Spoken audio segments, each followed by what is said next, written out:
Shine bright up all night. We're never slowing down. Fall in love, drunk mistakes. We're bound to hit the ground. Gotta keep this feeling, keep on breathing, even if we're slipping away.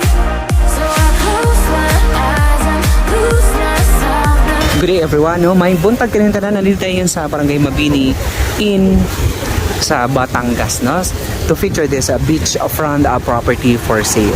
So this property with a total land area of 3,900 plus square meters and with a beautiful frontage, with beautiful view of the island, with a beautiful view of the base, with a beautiful view of the mountains. Guys, napakaganda.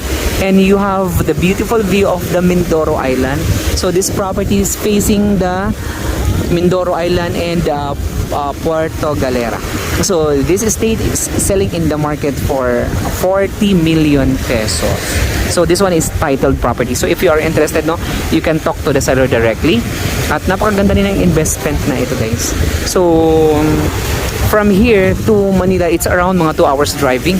And from this place to Anilao, mga 20 minutes drive. So if you are interested, no, to check out and buy this property, talaga namang napakaganda. So you can reach us on the number visible on the screen. So my name is Ray and I hope to see you in my next video. Maraming salamat po. Thank you very much and God bless everybody.